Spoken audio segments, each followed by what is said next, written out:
Hello, I'm Carol Carlson. I make Oz dolls, and sometimes I'm known as the Dollmaker of Oz. I've been making them for a long, long time. The ones you see behind me here are some of the first dolls I made back around the mid-70s, early 80s. And the story I'm going to read you from Oziana, 1995, is a story that took place back about then when I was making my first Oz dolls. The cover has a beautiful illustration by Rob Roy McVeigh. I happen to own a print of the original in color. It's beautiful. I love it. And the story was illustrated by Destry Van Childs. Destry Van Childs. But it was written by me. And it's called The Dollmaker of Oz. It was a typically rainy March morning when I was startled from my work by the ring of the doorbell. I was puzzled. No car was parked in front of the house, nor had I seen anyone come up the front walk directly outside the window where I sat. Wondering, I opened the door. There stood a tall, auburn-haired woman dressed in a fashionable red suit and a rather unusual headpiece. Her first words to me were so unexpected, yet so familiar, that I laughed. "Are you a good witch or a bad witch?" she asked. The answer came automatically to my lips. "Well, I'm not a witch at all. I'm Carol Carlson of Oregon." "And I am Glinda, the Sorceress of Oz," she replied. "May I come in?" Flabbergasted, I stepped back, opening the door wider so she could pass.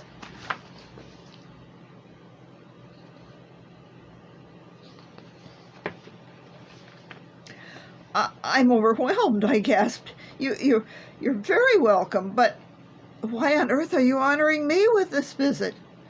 Without answering, she stepped regally through the living room and continued on into the next room, the study, where my collection of Oz books were arranged along a shelf. And on another shelf stood a collection of the dolls I had made, representing Oz characters. She examined several of the dolls intently, even seeming to be speaking to them quietly. And then she turned to me. "Can we be seated?" she asked, and sat on the couch while I sank, weak-kneed, into a chair before her. "Carol," Glinda began, "something strange has been happening in Oz lately, and I think you and your doll-making hobby are the cause. Where, may I ask, did you get that ring you are wearing?" "Well, it was in a thrift shop," I answered. It looks as I imagined Dorothy's magic belt to look, and I was intrigued by that, and it fit me, so I bought it." "Well, you have a good imagination," Glinda replied. "It looks exactly like the magic belt and is, in fact, related to it. It's called the Ring of Disenchantment. It's been missing for many years, but it's caused no trouble until now. However, I have learned in my study of magic artifacts that if it is worn while a person makes a replica of any enchanted thing, the original becomes disenchanted. That is what has been happening in Oz. As you've been creating dolls representing Oz citizens, their aliveness has been taken from them, and they have become as they were before life was given to them." And here the sorceress gave me a sharp look. I gasped, horrified, and I was about to protest my innocence when Glinda continued. "One day Scraps, the patchwork girl, disappeared from the Emerald City, and Dame Marvicolette was almost frightened into a fit at finding her in her sewing room, lifeless. Later the Scarecrow was found, an inanimate object fastened to a pole in the Munchkin country.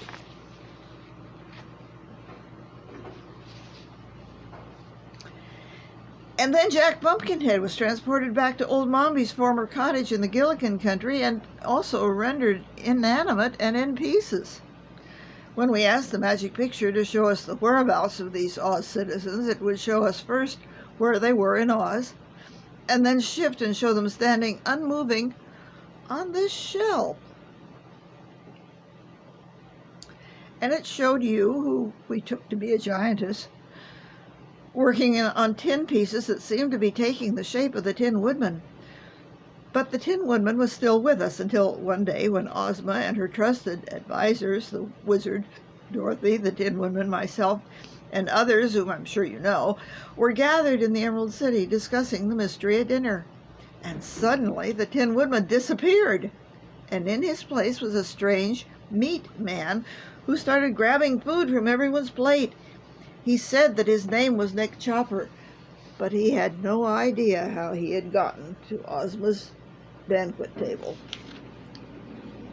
All he could remember was being inside a cupboard and that he had not felt hungry for years until that moment. And that was when it dawned on me that disenchantment was what had been taking place. I hurried to the magic picture, and watching carefully, I saw that you were wearing the long-lost ring of disenchantment. Of course, we did not know what your motive might be. Some were fearful that you might be a Yukahu giantess. Yet there was a certain kindness and innocence about your appearance that led me to believe that there was nothing sinister about you. She stopped for a moment to reassure me with a warm smile. My first concern, Glinda continued, was to stop and reverse the disenchantments of our friends, which I tried to do in several ways without success. I studied the history of the ring, which led me to the conclusion that I must be in the presence of the wearer and the replicas before the process could be reversed. But we didn't know where you were. You did not appear to be within Oz because you display no predominant color in your decorating scheme, and because of the frequent rainfall visible through your window. It was the rain that gave Dorothy the idea that Polychrome might be able to identify you, or at least your location. However, although she knew of several possible places where you might be, she was unable to pinpoint the exact location. It was the appearance of a young boy in your workroom that finally gave us the key. We immediately called for help from Santa Claus, who knows by sight every child in the world. Of course, the jolly patron of Christmas exclaimed. That's James Carlson and his mother Carol. She's a good person who still gets Ozzy gifts for Christmas whenever they can be found. As a matter of fact, I'll bet she's making those Oz dolls to be given as gifts to children who love Oz. He assured us that you were not a giantess and told us exactly where you live. All that remained was for me to prepare and protect myself from the effects of the world outside Oz and transport myself here. By the time Glinda finished speaking, I felt close to fainting. I never meant... Santa Claus was right. I meant to make dolls for children. Oh, it didn't hurt them, did it? No, they're fine. Only Scraps is a little annoyed at having to sit still. And Glinda took the Patchwork Girl doll from the shelf and made it turn a somersault, then fling its arms and legs about and pulled out its tongue. There, she feels better now. Again, I was astounded. Do you mean that these dolls are sort of alive? Yes, Glinda answered. Their aliveness was a result of their magical enchantments. It was removed to the replicas by this ring. But in America, the replicas, of course, couldn't use the aliveness in any outward way. It's all mental. Wow, I gasped. And addressing the dolls on the shelf, I said, I am so sorry this happened. Please forgive me. I will do anything I can to help you become yourselves again, and I'll never make any more dolls. Oh, dear, no, we don't want you to stop making dolls, Glinda intervened. Just stop wearing the ring. Oh, but don't take it off yet, she quickly added as I started to do just that. You must be wearing it to correct the disenchantments. What you have to do is carefully and exactly reverse the steps by which you made each doll. Somewhere in the process is a vital step which made the disenchantment take place. Meanwhile, to renew the enchantments in Oz, Ozma will be wearing the magic belt and repeating your movements in reverse on the lifeless Oz citizen. In order to synchronize your movements, I have with me a miniaturized magic picture in which we will be able to see Ozma. Will you do as I have described? Well, I'll certainly try, but it'll be hard to remember exactly what I did in reverse, I replied. Well, do your best. It's extremely important, Glinda insisted. She produced from her briefcase a strange little picture about 4 by 6 inches in an ornate frame. In it could be seen strange and shifting scenes. Glinda set it on the table next to me and said, Show us Ozma of Oz. Immediately we saw the Princess of Oz, more lovely than I had imagined her. She was flanked by the life-size but lifeless figures of the Scarecrow and Jack Pumpkinhead.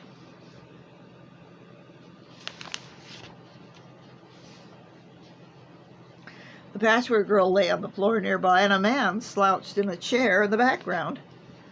"Who's that?" I asked. "That is Nick Chopper," Glinda answered. "One of our moral dilemmas was whether he should be re-enchanted, since he is rightfully a meat person. But he has chosen to return to his tin form because he's uncomfortable, always hungry or sleepy or itchy at inconvenient times.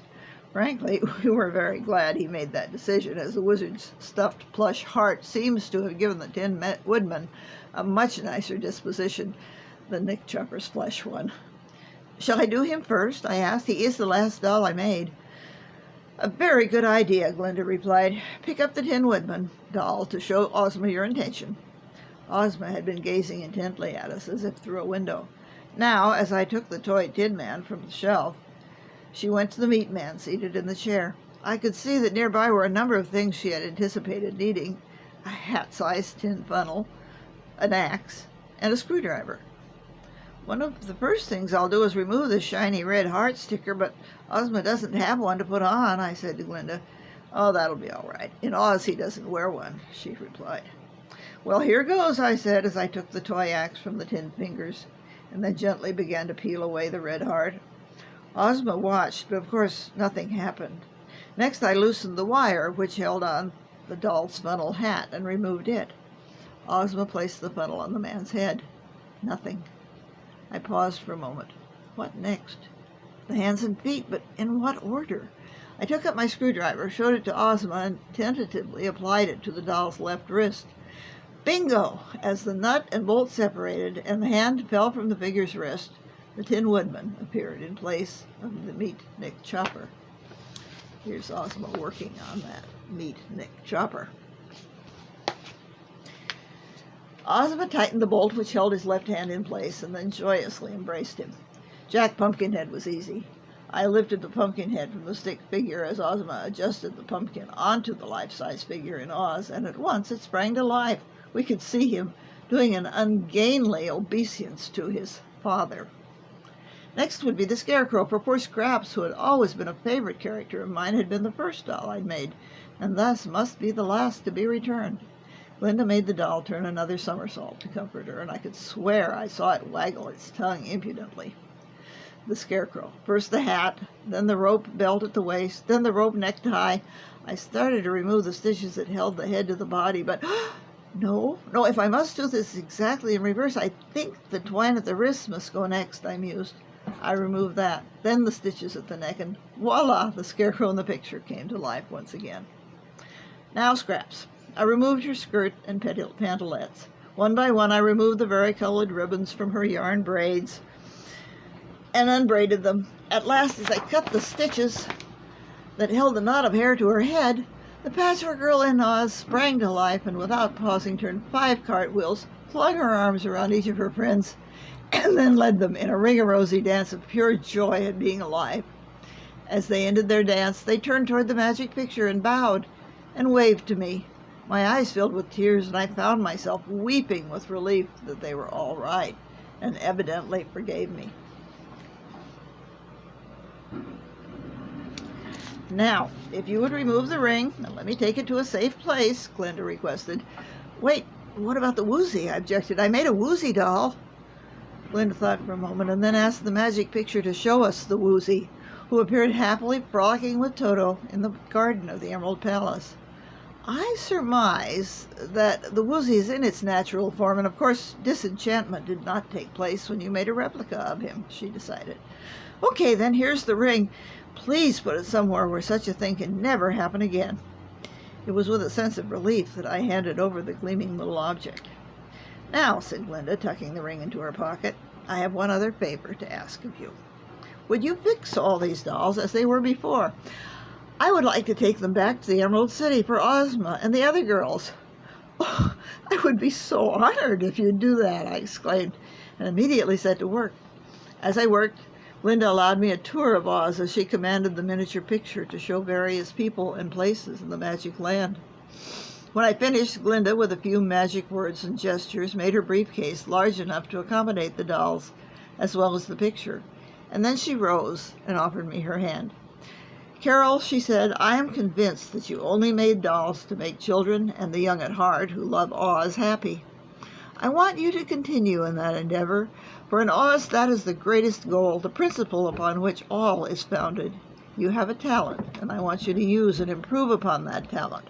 I will grant you the same boon that I granted to John Neal, Dick Martin, and Rob Roy McVeigh. I will watch over your work and guide you so that your portrayals of Oz folk will be true and accurate. And now, goodbye, my dear." And just as she had come, Glinda disappeared without a sound or a trace.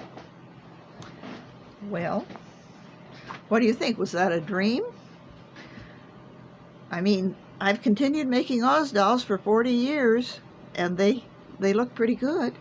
As you can see, if you'll check out Carol's Oz Dolls on Facebook or www.carolsOzdolls.com. Thanks for listening. Bye-bye.